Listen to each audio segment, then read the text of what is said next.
Lanjutkan hadis 639.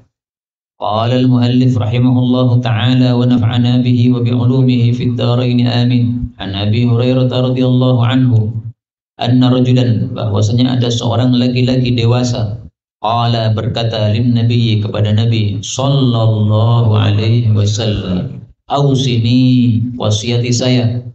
Qala, beliau mengatakan, la taghdab, kamu jangan marah. Waraddada miraran, lalu dia mengulangi berkali-kali. Qala, Nabi bersabda, la taghdab, kamu jangan marah. Rawahul Bukhari, hadis diriwayatkan oleh Al-Imam Al-Bukhari. Hadis ini menunjukkan dua hal. Yang pertama, larangan marah. Maksudnya larangan marah adalah larangan menuruti marah. Ini yang pertama. Dan yang kedua, larangan melakukan perkara-perkara yang menimbulkan marah. Jadi larangan marah itu bukan berarti dilarang marah. Kalau dilarang marah ya tidak bisa. Orang marah itu ketika muncul sudah tiba-tiba muncul, kita nggak bisa menolak. Seperti misalnya ngantuk. Dilarang ngantuk itu bukan berarti tidak boleh ngantuk, tapi jangan melakukan perkara-perkara yang bikin ngantuk. Misalnya pelajaran begini, antum ngantuk, gara-gara apa? Siangnya mestinya tidur malah tidak tidur. Nah, itu maksudnya dilarang ngantuk begitu. Tapi yang namanya orang ngantuk ya pasti ngantuk. Demikian juga di sini, orang dibuat marah ya pasti akan muncul marahnya. Maka yang dimaksud la taghdab itu satu, jangan nuruti marah. Kamu marah, kamu tahan.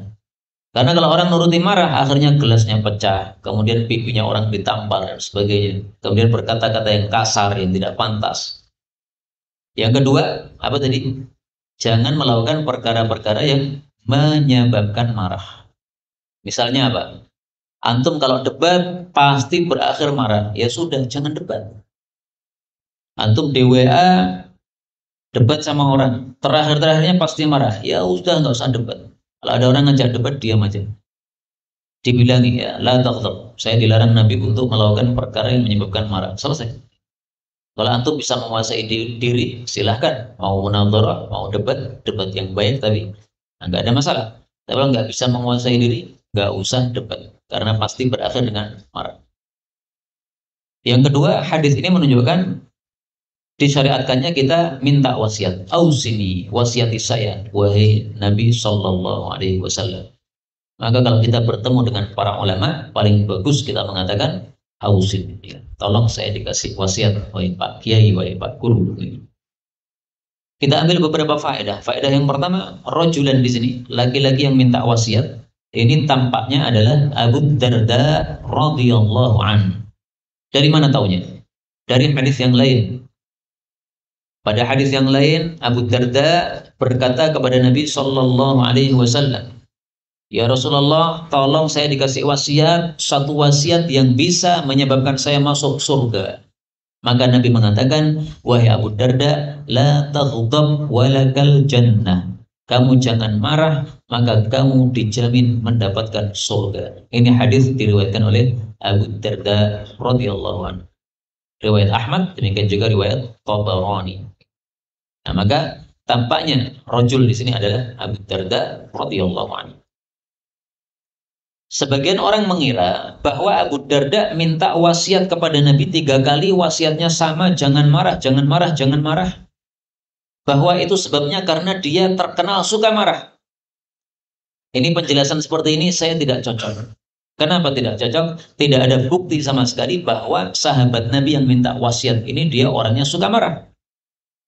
Lah terus kenapa Nabi kok menasehati 3 kali berturut-turut semuanya berkali-kali ya?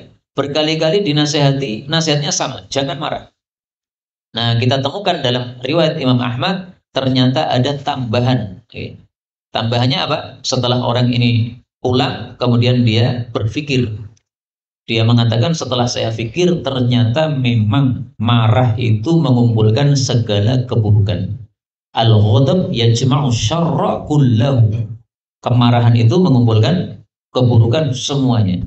Makanya wajar kalau Nabi menasehati berkali-kali, jangan marah, jangan marah, jangan marah.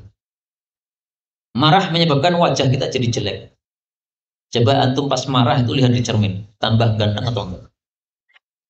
Nah, kalau sudah tidak tambah ganteng, itu sudah satu keburukan di wajahmu itu. Wajah apa, keburukan yang lain banyak. Gara-gara marah kemudian lisannya ngomongnya kotor, ngomongnya kasar. Gara-gara marah tiba-tiba kakinya nendang pintu. Gara-gara marah kemudian tangannya melempar gelas dan sebagainya. Ini keburukan-keburukan yang muncul di dalam kemarahan. Makanya orang-orang mengatakan al-ghadab awwaluhu junun wa akhiruhu nadama. Marah awalnya gila, akhirnya penyesalan. 60. Wa an Abi Ya'la Shaddad bin Aus radhiyallahu anhu an Rasulillah sallallahu alaihi wasallam qala Inna Allah, sesungguhnya Allah kataba, mewajibkan al-ihsana, berbuat baik, ala kulli syai'in, maksudnya fi kulli syai'in, pada segala sesuatu. Fa'idha, maka apabila qataltum, kalian membunuh, fa'ahsinu, maka perbaguslah, al-qitlah, cara membunuh. Wa idza, dan apabila dzabhtum, kalian menyembelih, fa'ahsinu, maka perbaguslah, az-zibhah, cara menyembelih. Apa contohnya memperbagus cara menyembelih? Wal yuhidda, dan hendaklah menajamkan ahadukum, salah satu kalian, syafratahu, pisaunya. Wal yurih, dan hendaklah dia membikin rehat, membikin nyaman, dzabihatahu, sembelihannya. Hadis rawahu Muslim.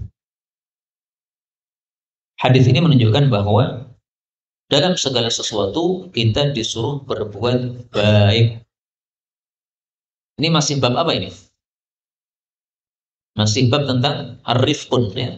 Kelembutan, kemudian perlahan-lahan, kemudian sikap aris. Nah, terus kaitannya dengan menyembelih ini apa ini berarti? Berarti maksudnya dalam menyembelih kita tetap harus menggunakan sikap lembut. Lembut kepada hewan yang akan kita sembelih. Lembutnya gimana? Nariknya jangan dipaksa-paksa, ya, ditarik-tarik sampai lehernya kesakitan. Ya, narik biasa aja. Kemudian ketika membanting hewan ke tanah, jangan dibanting sampai bersuara keras. Perlahan-lahan. Kalau bisa itu dia ditidurkan dengan nyaman. Tetapi ketika menyembelih maka adalah dipercepat. Jangan perlahan-lahan, jangan. Karena kalau perlahan-lahan ini berarti tidak bersikap lembut kepada sembelihannya. Dia semakin kesakitan. Tapi begitu sekali gores langsung putus ini uratnya, maka ini adalah sikap kelembutan terhadap hewan tersebut. Maka sikap lembut itu termasuk al-ihsan, termasuk berbuat baik. Apa fadilah berbuat baik? Allah Subhanahu wa taala mengatakan wa ahsinu innallaha yuhibbul muhsinin. Surat apa itu? Surat Al-Baqarah ayat 195 dan yang lain-lain. Berbuat ihsanlah, sesungguhnya Allah itu mencintai orang-orang yang berbuat ihsan. Ini sudah cukup sebagai fadilah. Disebutkan oleh Allah sampai 5 kali dalam Al-Quran. Yuhibbul muhsinin. Kita ambil beberapa faedah yang lain. Faedah yang pertama, kata-kata al-qitlah itu artinya cara menyembelih. Karena mengikuti wazan fi'lah. Pokoknya kalau ada isim mengikuti wazan fi'lah, maka itu bicara tentang apa? Cara atau kondisi. Qitlah, cara membunuh. Zibhah, cara menyembelih. Misyah, apa? Cara berjalan. Dalam hadis disebutkan misyatu Fatimah kamisyati Rasulillahi sallallahu alaihi wasallam. Cara berjalannya Fatimah mirip dengan cara berjalannya Rasulillahi sallallahu alaihi wasallam. Faedah berikutnya, hadis ini menunjukkan bahwasanya seseorang kalau mau menyembelih hendaklah pisaunya ditajamkan. Kenapa? Karena semakin tajam semakin mempercepat lenyapnya nyawa dari hewan tersebut. Maka ini meringankan beban dia. Karena semakin lama tidak mati-mati ini berarti kesakitan terus. Tapi hendaklah ketika menajamkan ini jangan di hadapan hewan yang akan disembelih. Ditajamkan di sana di belakang. Begitu sudah tajam baru kemudian kita sembelih. Karena pernah ada sahabat Nabi menajamkan pisau di depan hewan, ditegur oleh Nabi SAW. Mautad, ya. Aturidu, apakah kamu ingin antumitaha, untuk membunuh hewan tersebut, mautatin, beberapa kali kematian. Halla haddatta syafratak, kenapa kamu tidak tajamkan pisaumu qabla an tujja'aha, sebelum kamu membaringkan hewan tersebut. Hadis riwayat Hakim, derajatnya sahih. Jadi kalau kita tajamkan di depan dia itu mematikan berkali-kali. Kematian pertama mati ketakutan, ya. Yang kedua mati betul-betul mati karena disembelih. Nah itu maksud Nabi mautatin kayak begitu. Maka tidak boleh kita nakut-nakuti hewan sembelihan sambil bawa pisaunya sambil mengatakan ini sekarang giliran kamu, ya. Tidak boleh juga menyembelih di hadapan hewan yang lain. Karena ketika kita menyembelih di hadapan hewan yang lain, mereka melihat temannya disembelih ketakutan. Sehingga hendaklah menyembelih hewan yang lain itu ditutupi oleh orang-orang. Sehingga yang lainnya tidak bisa melihat, tidak melihatnya, tidak akan melihat darahnya berkucuran begitu. Karena hewan itu juga punya perasaan. Jangan dikira hanya manusia yang punya perasaan. Dalil banyak bahwa hewan punya perasaan. Ada seekor burung keliling terbang-terbang begini. Maka Nabi paham, ini ada induknya mencari anaknya ini. Maka Nabi bersabda, ini siapa yang ngambil telurnya ini atau ngambil anaknya ini? Ini ibunya cari-cari ini. Maka sahabat Nabi mengatakan, saya ambil ya Rasulullah. Beliau katakan, kembalikan ke sarangnya, kasihan ibunya. Ini berarti hewan punya perasaan juga. Maka jangan menyembelih hewan satu di hadapan hewan yang lainnya. 61. Wa an Aisyah radhiyallahu anha qalat, ma khuyyira, tidaklah disuruh memilih Rasulullah sallallahu alaihi wasallam baina amrayni, antara dua perkara, qattu, sama sekali, illa, kecuali, akhadha, beliau ambil, aisarahuma, yang paling mudah dari keduanya, ma lam yakun ithman, selama tidak merupakan dosa. Fa in kana ithman, maka jika adalah dia merupakan dosa, karena adalah Nabi sallallahu alaihi wasallam ab'adan nasi, orang yang paling jauh, minhu, dari dosa tersebut. Wa man taqama, dan tidaklah menghukum Rasulullah sallallahu alaihi wasallam li nafsihi, untuk membela dirinya sendiri, fi syai'in, dalam segala sesuatu pun, qattu, sama sekali, illa, kecuali, antun dahaka, bahwasanya dilanggar hurmatullahi, keharaman Allah, fayantaqim, maka beliau menghukum, lillahi ta'ala, karena Allah ta'ala. Hadis muttafaqun alaih. Hadis ini menunjukkan tiga hal. Yang pertama, Rasul sallallahu alaihi wasallam kalau dihadapkan dua pilihan, beliau selalu memilih yang paling gampang, paling mudah. Karena itu kalau misalnya kita ditanya, ya, minumnya apa, teh atau kopi misalnya, oh udahlah, yang paling mudah aja, Pak. Adanya kopi silahkan, adanya teh silahkan, ada dua-duanya boleh, gak ada masalah. Aisar, yang paling gampang. Nabi itu kalau berpakaian, sifat beliau berpakaian adalah yalbasu ma wujid. Beliau memakai apa yang ada, yang disiapkan oleh istrinya. Wala yatakallaf ma la yajid. Beliau tidak pernah takalluf, memaksa diri untuk mendatangkan yang tidak ada. Makan sama minum, makan sama berpakaian. Sifat Nabi seperti itu. Disebutkan dalam Zadul Ma'ad oleh Ibnul Qayyim, bahwasanya Nabi kalau makan, maka memakan apa yang ada. Tidak takalluf untuk mendatangkan yang tidak ada. Yang dihidangkan oleh istrinya apa? Dihidangkan tempe. Dihidangkan telur.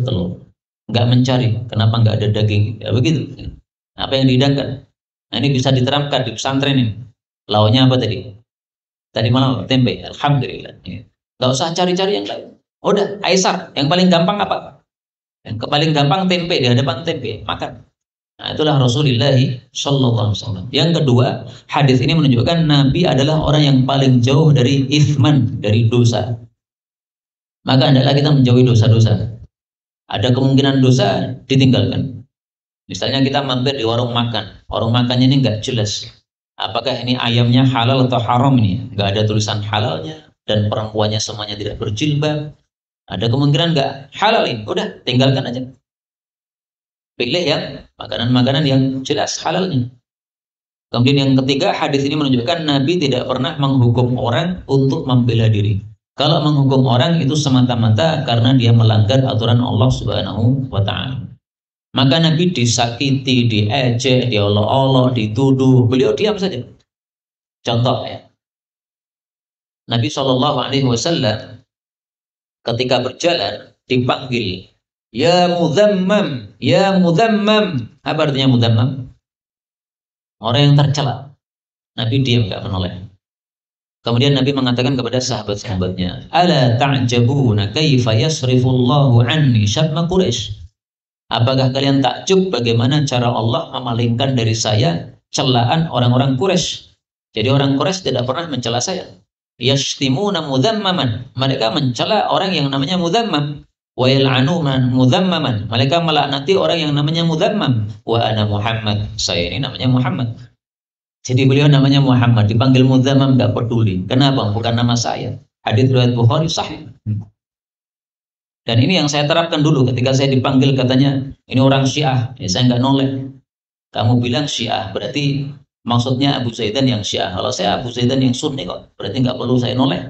Kenapa noleh? Ini sama dengan hadits ini. Ya la'anuna mudzammaman. Kamu celah mudzammam, silahkan aja, saya nggak peduli. Nah, ini Rasulullah SAW tidak pernah membela diri untuk hal-hal seperti ini. Tapi kalau membela Allah Subhanahu Wa Taala, beliau selalu lakukan. Contohnya apa? Misalnya ada pembunuhan, nah, ini berarti melanggar aturan Allah. Tidak akan Nabi biarkan orang yang membunuh, biarkan. Gak mungkin. Nabi pasti cari, dikejar itu siapa yang membunuh siapa. Ada kasus contoh bagaimana Nabi mengejar orang yang membunuh secara zalim. Dalam kitab Bulughul Maram kita cari ya. Yuradda itu diremuk. Banyak sekali hadisnya. Ayyuradda.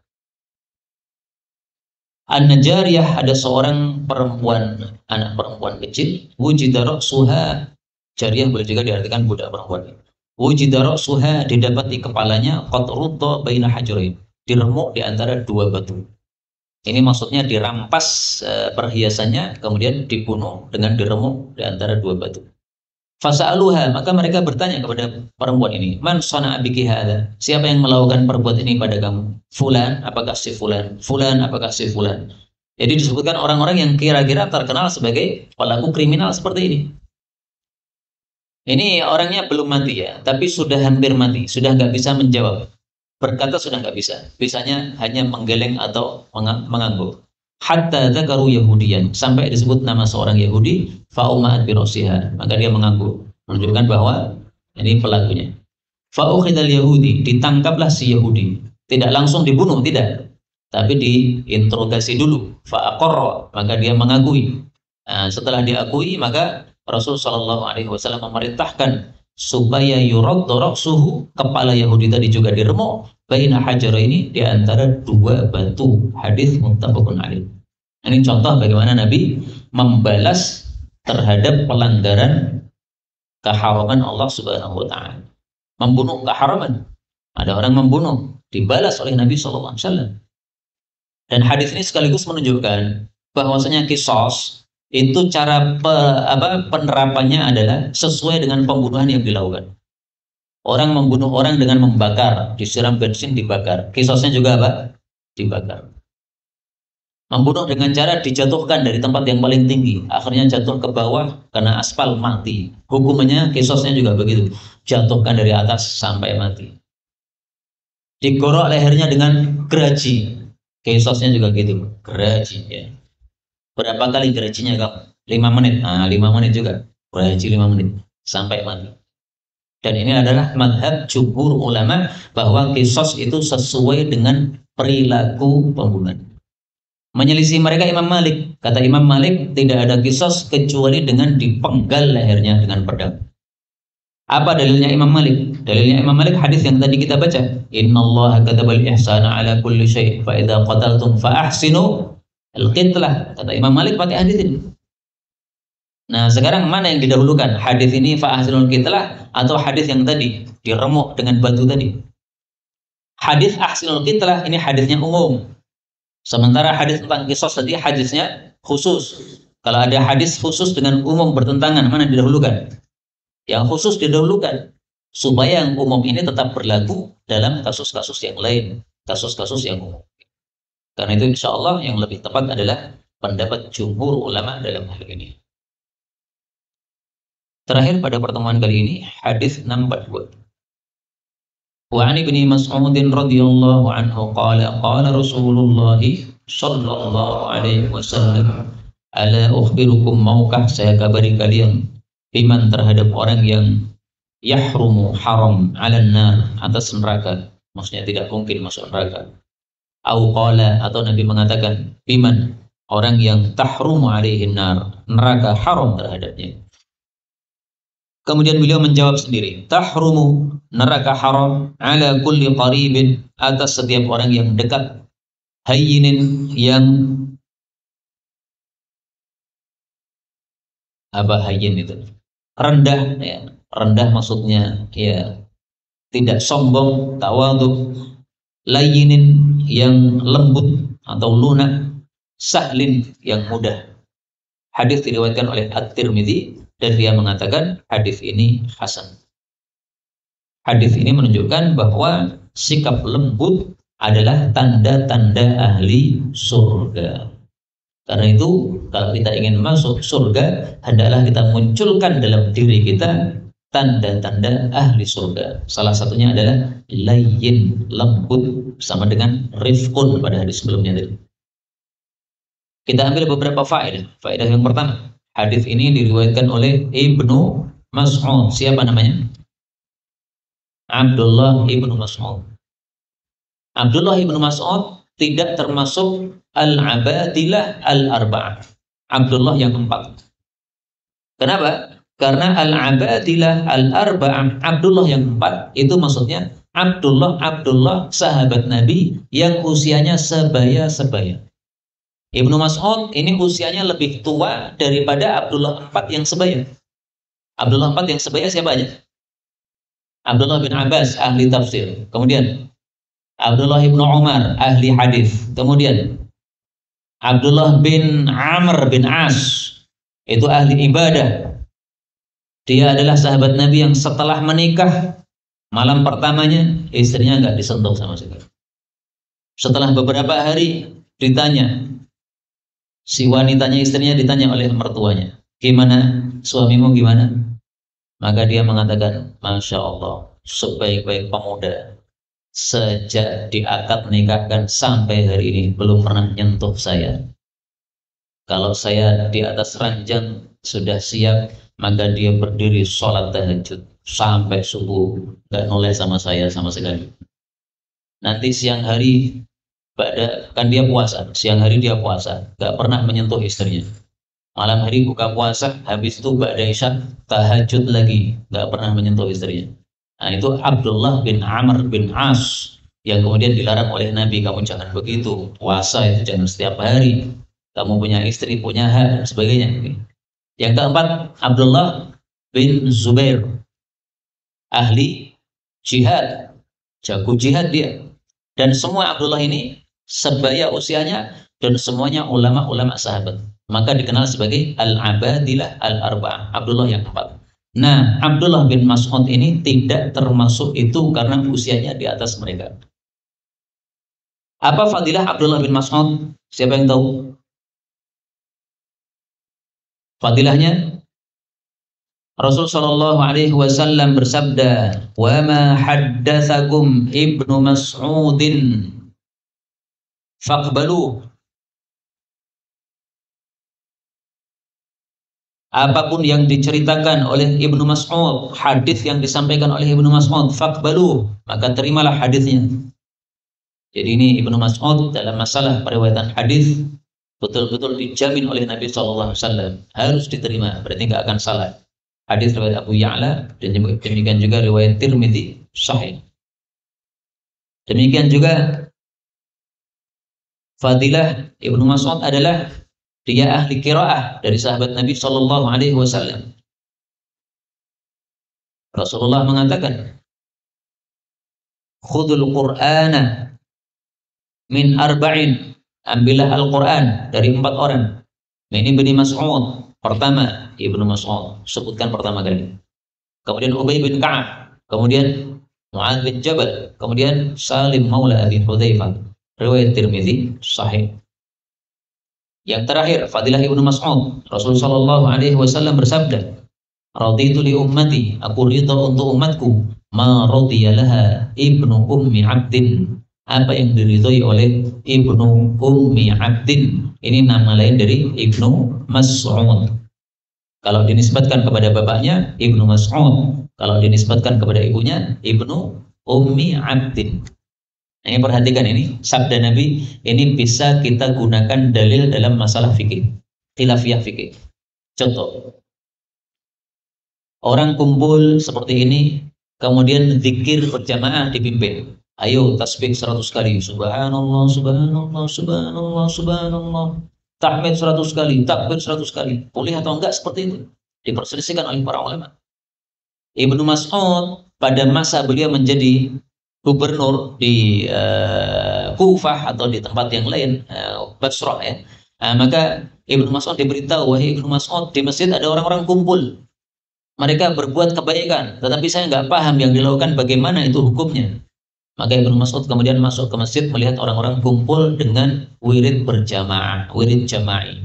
Dipimpin satu orang, tasbih 100 kali bersama, tahmid 100 kali bersama, takbir 100 kali bersama. Ibnu Mas'ud ambil kerikil dilempari mereka. Keluar kalian dari masjid. Kalian melakukan perkara yang bid'ah. Apakah kalian orang-orang yang lebih baik daripada sahabat Nabi? Sahabat Nabi nggak ada satupun yang melakukan seperti ini. Mereka lebih bagus agamanya daripada kalian. Nah, diusir oleh Ibnu Mas'ud. Maka di sini kita temukan dalil. Nabi mengatakan, aku ridho untuk umatku apa yang diridhoi oleh Ibnu Mas'ud. Dengan kata lain, apa yang tidak diridhoi oleh Ibnu Mas'ud, berarti Nabi juga tidak ridho. Nah, maka di sini kita ambil pelajaran, lebih kuat pendapat ulama yang melarang hal tersebut. Meskipun jujur ini masalah khilafiyah, tapi kan kita temukan dalil ini. Nah, inilah fadilah Ibnu Mas'ud radhiyallahu anhu, banyak fadilahnya sehingga saya tampilkan di sini dalam biografi beliau. Faedah berikutnya, kata-kata qarib, orang yang dekat itu maksudnya adalah qaribin minan nasi, dekat terhadap manusia. Dari mana taunya? Dari hadis yang lain. Qaribin minan nasi. Riwayat Imam Ahmad. Hurrima 'alan nar, diharamkan terhadap neraka. Kullu hayyinin layyinin sahlin qaribin minan nasi. Orang yang dekat dari manusia. Jadi artinya dekat dari manusia itu bukan berarti dia selalu mendekati manusia, bukan. Tapi orang-orang dekat kepada dia karena mengetahui dia orang muda. Kalau orang terkenal kasar, itu kan orang semua menjauh. Melihat bayangannya udah nggak usah ketemu, ya, udah langsung pergi. Tapi kalau terkenal orangnya mudah, gampang, orangnya lembut, maka pasti orang-orang akan mendekat kepadanya. Ini maksudnya. Inilah yang dapat kita pelajari, benarnya dari Allah Ta'ala. Kalaupun ada salahnya, fastaghfirullahaladzim li wa lakum. Insyaallah pada pertemuan berikutnya, babul afwi wal i'rad 'anil jahilin. Walhamdulillahirabbil alamin.